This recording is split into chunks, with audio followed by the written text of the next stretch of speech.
Naomi, I just had some kind of hallucination. Is it from the nanomachines? No, Snake. The nanomachines are functioning properly. So what was it?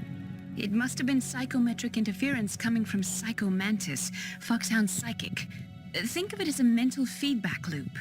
So that was Mantis. Hello everyone and welcome back to Let's Replay Metal Gear Solid. In the last part, we got here to Shadow Moses and tried to rescue our first target, Donald Anderson, but he died quickly. And now we're going to continue on and hopefully find Baker, who, if you might recall, at least I think, it's been a while since I recorded the last part, is supposedly being held in the second floor basement. Now, first off, that right there is a pitfall. Like Metal Gear 1 on the MSX, Metal Gear 2 on the MSX, Snake's Revenge, Metal Gear on the NES, and Ghost Babel, those are instant kill. Thankfully, they take forever to open in this one, so you should never die by them. And also, we got some C4 up there. That'll come in handy in a moment. But one thing I want to do before heading into the next area is go onto the codec and recall that is it Natasha or Nastasha? I forget. Lady that they mentioned back in the briefing. So let's head up to 141.52 and give her a call. This is Nastasha Romanenko. A pleasure to work with you, Solid Snake. You're the nuclear specialist that the Colonel mentioned? That's me. You can ask me anything about nukes that you want. I am also a military analyst, so I have an extensive knowledge of weapon systems as well. They asked me to participate in this operation as a supervisor from the Nuclear Emergency Search Team. I was happy to accept. We must not allow terrorists to get their hands on nuclear weapons of any kind. I hope I can help you to stop them. You're a tough lady. Those terrorists are serious about launching a nuclear weapon? The world cannot stand by idly and allow that to happen, and neither can I. Unfortunately, all I can do from here is provide you with information. Hopefully that'll be enough. Another soldier here wouldn't make a difference anyway. It's good to work with you, Nastasha. Same here, Snake. And now I'll eventually call her every now and then, because she actually has some pretty important stuff to tell us every now and then. Now, you might remember as well, Anderson said that we need to look for the areas that look different from the rest of the walls. This looks different because it's not painted. Place some C4 and blow it up to make an entrance.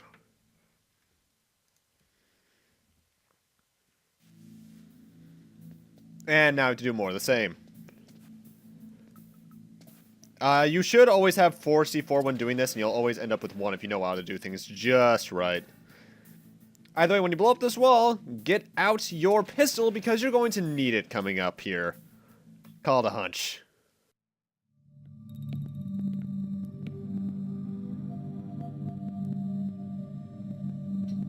Am I too late?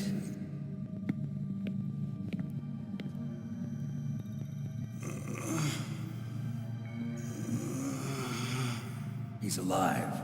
You're the Arms Tech president, Kenneth Baker, right? Don't worry. I'm here to save you. No, don't touch it. C4.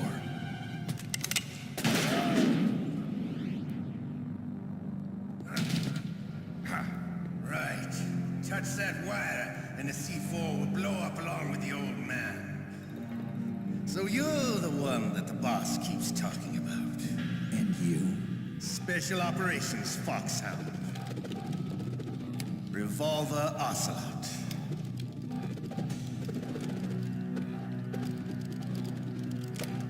I've been waiting for you, Solid Snake. Now we'll see if the man can live up to the legend. This is the greatest handgun ever made. The Colt Single Action Army. 6 bullets, more than enough to kill anything that moves. Now I'll show you why they call me Revolver.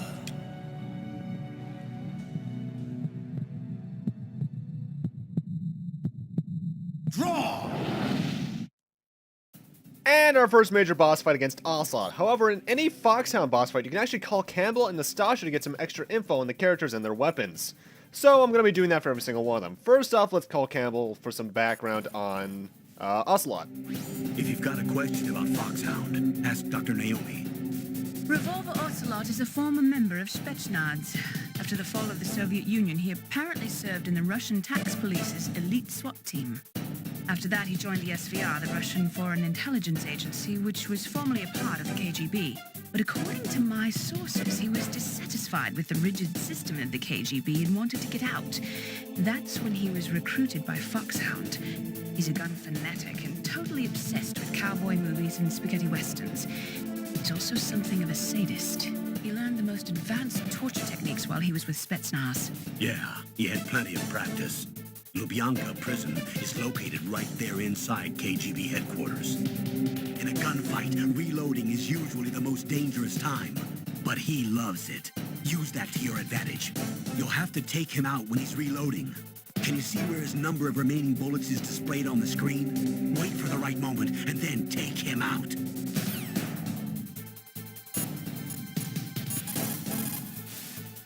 He is using a single-action army?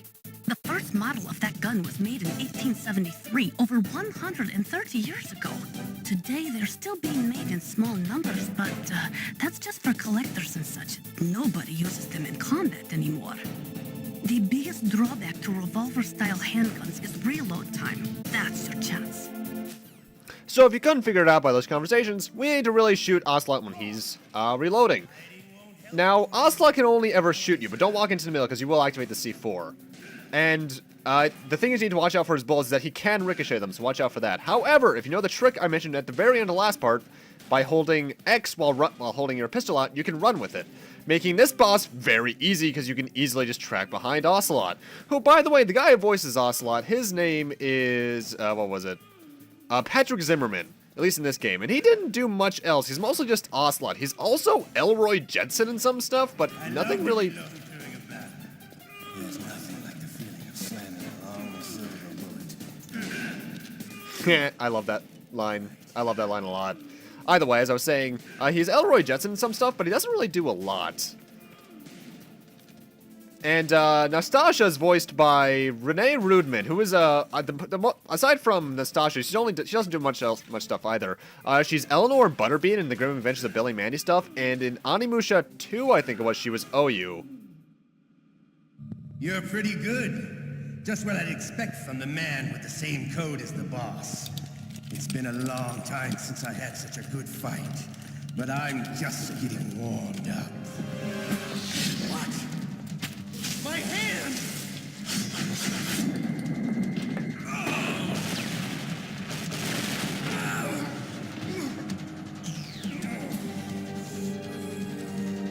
Stealth camouflage.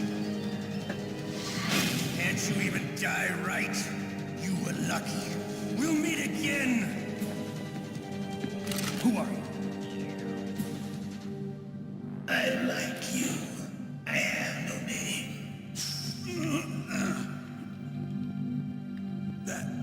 That exoskeleton.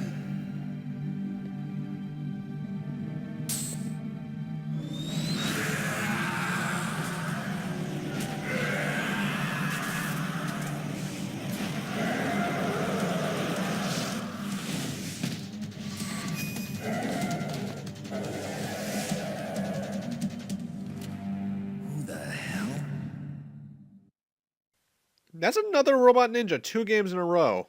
Huh. Can you talk? Who are you? I'm not one of them. The DARPA chief told me he gave them his detonation code. What about yours? Oh, I get it. Jim sent you. You're from the Pentagon. Answer my question. What about your code? There's no time. I talked. What? Now the terrorists have both codes and can launch any time. It's not like I didn't fight. I managed to resist Psycho Mantis's mind probe. He couldn't read you? How'd you do it? Surgical implants in my brain. Surgical implants? Kind of like a psychic insulation. Everyone who knows these top secret codes has it. Even the DARPA chief? Of course. But the DARPA chief said Mantis got his code by reading his mind. Are you sure you heard him right? Yeah, I'm sure. In that case, how did they get your code? I never had any training on how to resist torture. It looks like he had some fun with you, all right. Oh, he's not human. I tell you, he loved every second of it. What happened to your arm? He broke it. Looks like you're more than even now. His was sliced off. Ha, you're a funny man. So the DARPA chief, is he okay? Dead. What? Can't be. You know, that's not what you promised, Jim. Now you want to shut me up? Oh. Calm down. What's wrong with you? I just told you I was here to save you. I didn't kill the DARPA chief. He had a heart attack or something. A heart attack? Oh, don't be a fool. Anyway, the terrorists have both codes now. Those boys are totally insane. They wouldn't hesitate to launch. I agree, but what do they really want? Oh, who knows? Maybe they're like us in the arms industry, always looking forward to the next good war. Well, I'm not gonna let these maniacs start a war today. You still have the card keys? Card keys? To override the detonation code. I heard you had them. No, not anymore. What? Who does then? Not the terrorists. No, that woman. Woman? Who? A soldier that was thrown in prison along with me.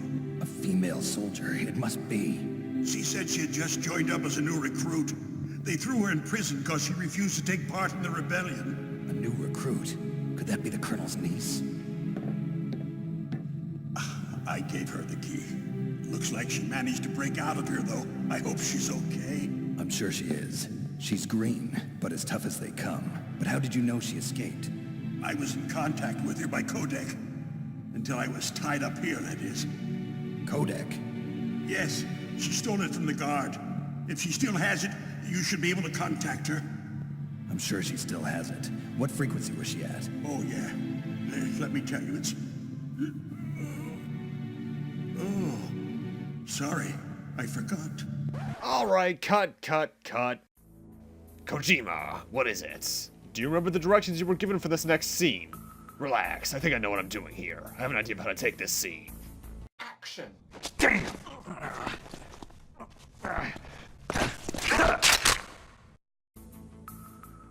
Yeah, maybe that didn't work out as well as I thought it would. Do it the way it's in the script. Okay. Action. Damn! Oh, that's right. It should be on the back of the CD case. Try to contact her. I'll contact her right away. But tell me, if this doesn't work, is there some other way to prevent the missile launch? You need to find Hal Emmerich, one of my employees. Who's that? The team leader of the Metal Gear Rex project. A genius at engineering, but a little bit of an oddball. If there's anyone who can figure out how to stop Metal Gear from launching, it's him. What if he can't come up with anything? You'll have to destroy it. Emmerich knows how to destroy Metal Gear. Where is this Emmerich? Well, he's probably being held somewhere in the nuclear warhead storage building. It's north from here. That's where he worked. I understand, but why Metal Gear? The nuclear age ended with the turn of the millennium. Oh, you're wrong. The threat of nuclear war isn't gone. In fact, it's greater than it's ever been. The amount of spent nuclear fuel and plutonium is increasing even today. Listen, have you ever seen a warehouse full of nuclear material? No. Drums and drums of nuclear waste stacked this high, as far as you can see, because there's still no real way to dispose of the stuff. So they just close the lid and try to pretend like it'll go away? Essentially, yes. And they're not even doing a good job of storing it. Many of the drums are corroded, with nuclear waste seeping out of them. Unbelievable. Not only that, but several pounds of MUF are reported every year. MUF? It stands for material unaccounted for. It proves that there's a large and well-organized black market in nuclear materials. Furthermore, since the end of the Cold War, Russian nuclear engineers in particular are out of work with no way to turn. In other words, there's plenty of available nuclear material and scientists for making a bomb. We live in an age when any small country can have a nuclear weapons program. What about the other superpowers? Russia and China still maintain a significant nuclear presence. Complete nuclear disarmament is an impossibility. To maintain our own policy of deterrence, we need a weapon of overwhelming power.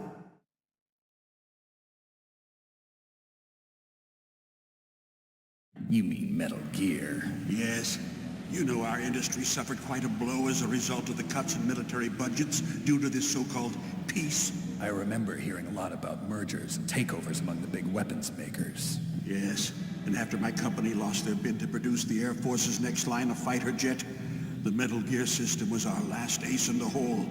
That's why we pushed to have Metal Gear developed as a black project. Black Project? Secret projects paid for by the Pentagon's black budget. You can avoid a lot of red tape and get a great lead time on your weapons production. And no one can bother you.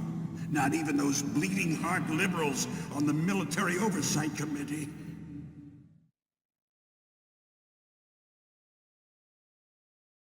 Bribes. I prefer to think of it as good business. Anyway, Metal Gear was going to be formally adopted after the results of this exercise were analyzed. I don't give a crap about you and your company. Yes, that's about what I'd expect from a grunt like you. Here, this is what you came for, right? What's that? An optical disc. It's all here. The main hard drive was destroyed by gunfire. This is the only remaining copy of the data. What kind of data? All the data collected from this exercise. Don't play dumb. I know you were sent to get this. I hid it from that sadistic maniac while he was torturing me. They don't know this disc exists. Make sure you report this to Jim. To your boss. I'll give you my card, too. It'll open up all security level 2 doors. Can you walk? No. No, you go on without me. They got my password. They don't want anything else from me. I have one more question. Who or what was that ninja thing? It looked like you knew something. That ninja? That was Foxhound's dark little secret. Dark little secret? An experimental genome soldier. You know him? You should ask Dr. Naomi Hunter from Foxhound. She knows better than I. Naomi? You've got to stop them. If it goes public, my company and I are finished. What? Doesn't Metal Gear use currently existing technology? Metal Gear itself does, but... What did you do to me? Oh, no. Oh, no, it can't be.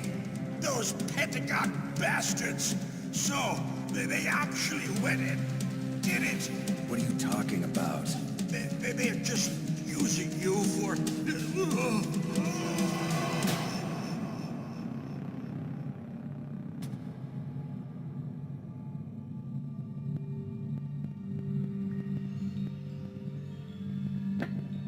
What the hell?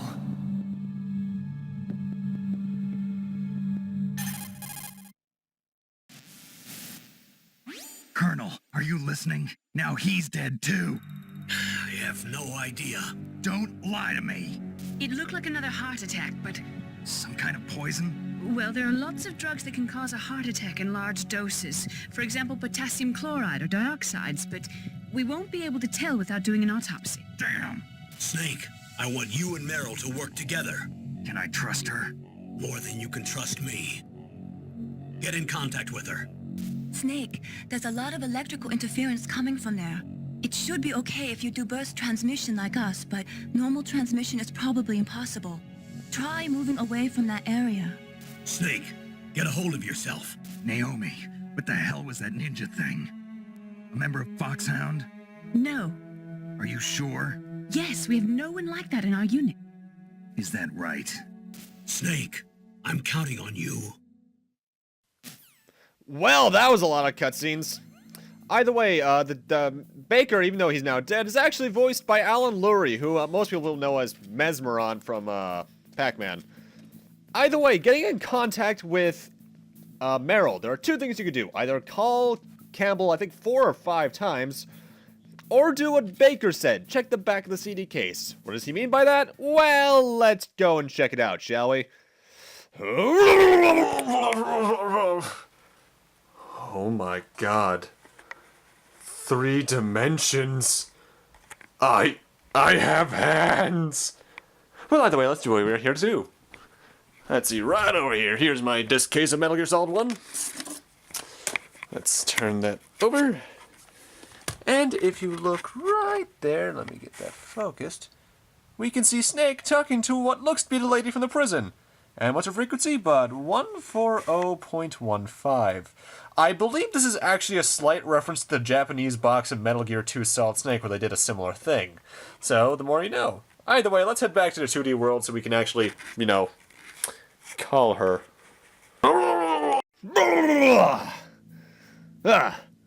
Gaining extra dimension is weird. Either way, yeah, Meryl's at 140.15, so let's give her a very lengthy call. I was really impressed with the way you busted yourself out of there. The one from the prison? You're the Colonel's niece, Meryl, right? No, it's not him. Just exactly who are you? I'm the fool that your uncle sent all alone into the middle of this whole mess. You came by yourself? You think you're some kind of one-man army? I don't need lectures. You're just like your uncle, you know? How do you know my uncle? We go way back. What's your name? My name's not important. Aha. Could you be Snake? Are you Solid Snake? That's what some people call me. The legendary Solid Snake? You? Sorry about before. I wasn't sure if you were one of the good guys. But I knew you were. How?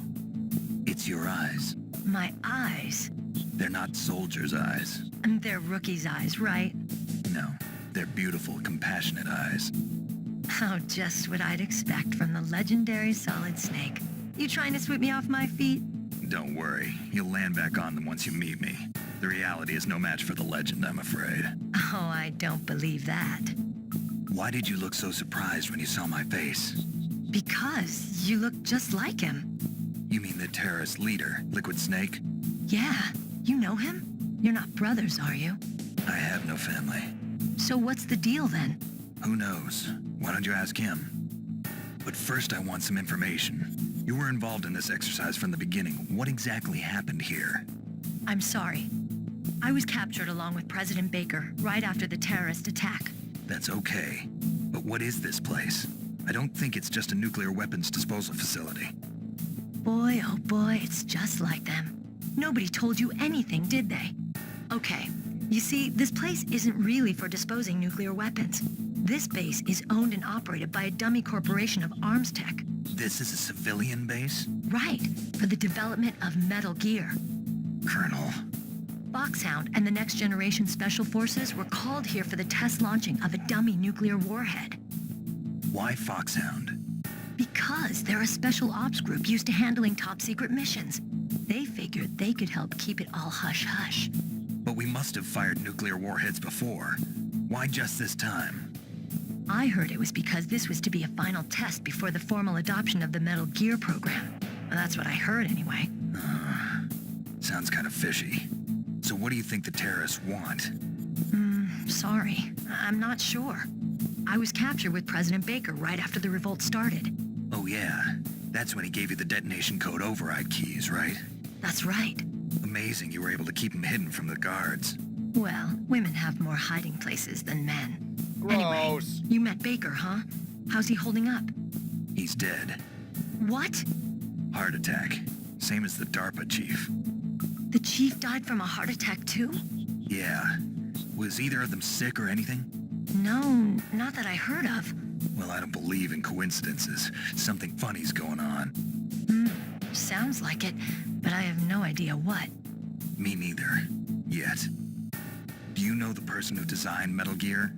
You mean Dr. Emmerich? Yes. Is he still alive? Probably. He should be in the research lab in the second-floor basement of the nuclear warhead storage building to the north. Second floor basement. Yeah, that's where his lab is. I think they're forcing him to work on the nuclear launching program. So they'll need him alive until that's done anyway. Then we better do something before he finishes. You're right. In case we can't override the detonation code in time, I need to ask him how to destroy Metal Gear. You plan to take that thing on by yourself, Snake? It won't be the first time. Ah. What's the best way to get to the building where the doctor is being held? There's a cargo door on the first floor of this building that leads to the north. What's the security level of the door there? 5. But it's okay. I've got a level 5 card. Well, I've got to go save the doctor. You should go. I'm going with you. No way. You're still too green. I want you to hide somewhere. I'm not green. Oh, yes, you are. You pause for just 1 second in front of your enemy and it's all over. Good luck doesn't last forever. I don't know what happened. I just couldn't pull the trigger right away. I never had any problems in training, but when I thought about my bullets tearing through those soldiers' bodies, I hesitated. Shooting at targets and shooting at living, breathing people are different.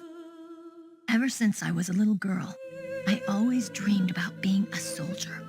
Every day of my life, I've trained my mind and body for the one day when I could finally see some real action. And now... So what now? You want to quit? I can't quit. I can't allow myself to quit now. Listen, Meryl. Everybody feels sick the first time they kill someone. Unfortunately, killing is one of those things that gets easier the more you do it. In a war, all of mankind's worst emotions, worst traits come out. It's easy to forget what a sin is in the middle of a battlefield. But this isn't a war. It's a terrorist action. You're just a little jumpy from the combat high. The adrenaline in your bloodstream is starting to thin out. Just take it easy. But I learned all about combat high at the academy. We'll talk about it later. For now, just think about keeping yourself alive. If I get out of here alive, I'll think about that other stuff. Okay. Let me try to say this another way. Stay the hell out of my way. You're a real bastard. Just like my uncle said. Huh. I told you. The real me is no match for the legend. It looks like you were right. Okay, Snake. I'll be a good girl. We'll link up after I grab the doctor. Then we'll take care of the detonation code override. Gotcha. But listen, I know this area better than you. Call me if you have any questions. Be careful, okay? After I open up the cargo door, I'll contact you. I've actually never called Meryl, so I don't know what she does. Either way, now we can finally move. Good lord, this game is chattier than I actually recalled. Then again, I don't remember how I handled a lot of the cutscenes back in the original LP. Either way, now that we have the level 2 card, which technically speaking, this was the first Metal Gear to do the hierarchy cards, where you're always getting one, and one card can open lower level doors, rather. And in doing so, we can head over here and get a FAMAS, which is more or less this game's R5, a machine gun. Also, for some reason, even though Ocelot's been taken down and disarmed, quite literally, even, there's guards down here now. I don't know why they weren't down here earlier, but oh well. In fact, they're quite easy to evade. Seems my abilities to speak are dying faster than I thought they would. Oh well. Either way, now we have to head back up to that room we were in earlier. I still really wish they had elevator music. Will there ever be a game that will do that? Snake, I unlocked the cargo door for you. Thanks. Where are you? Where I can see ya. Don't move around too much. Don't worry, I'm disguised in this enemy uniform. You won't be for long with the way you walk. What does that mean? Nothing. Listen, Snake, the cargo door is like an airlock. It's equipped with infrared sensors. Be careful. If an intruder is sensed, gas is released. Gas? Okay, so we'll meet at the nuclear warhead storage building. Wait, you said you'd stay put and be a good girl. I changed my mind. Don't get careless. That's when things always turn sour. Sorry, but this is the only way I can figure out whether or not I'm cut out to be a soldier. I gotta get my hands dirty. These guys are professionals. You're gonna get yourself killed. See you there. Well, I suppose that's actually their way of having her not be in this room so you can't find her, but that's kind of stupid, Meryl. Either way, we could head directly up there and just head on to the next plot stuff. But now that we have some the level 2 card key, we can do some stuff. First off, we can head into this room and see this guard lazily dozing off in the middle of a room for some reason, and get a SOCOM suppressor. Since I had the SOCOM equipped, it's automatically put on, but the suppressor is a silencer. And unlike the suppressors in Metal Gear Solid 5, this one's infinite. So now I have a silenced handgun, which is really good, actually, in this game. And now I want to head back up to the second floor because we can get some stuff in some rooms we couldn't get before.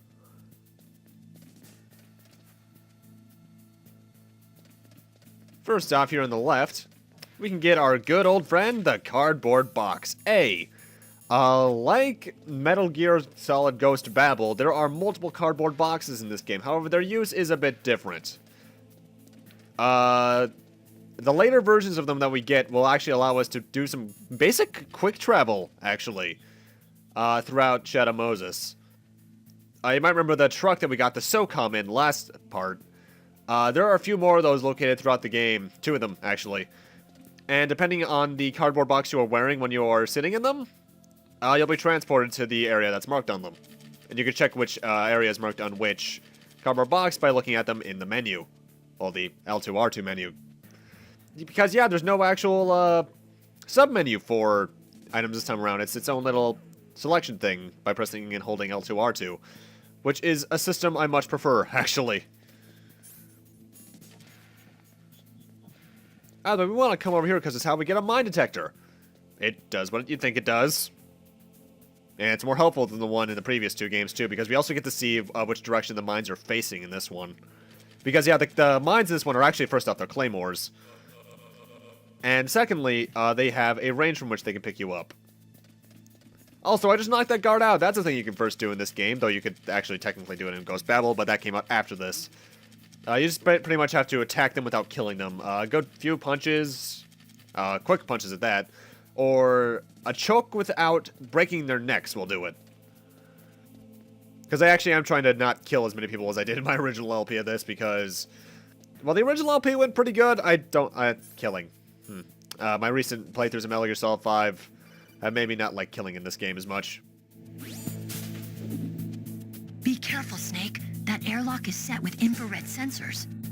You probably can't see them with your naked eyes, but there are infrared beams coming out of that wall. Touch any one of them, and the doors will seal off, and the place will be flooded with poison gas.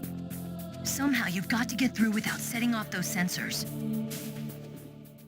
Well, thank you, and she does mean that. If you get spotted by these things, you are locked into this place, and you cannot escape. I think the only way you can get out of there alive is if the door on the top is unlocked. I don't think it ever is, so don't get spotted. There is a gas mask, like in the previous Metal Gear games you can get, but you can't get it until after this area, so, well, you're out of luck. Either way, with that, and us leaving the first building of Shadow Moses Island, I'm going to need to end this off here. Thank you guys for watching, and in part 3, we'll be heading into the nuclear warhead storage building. See you guys then.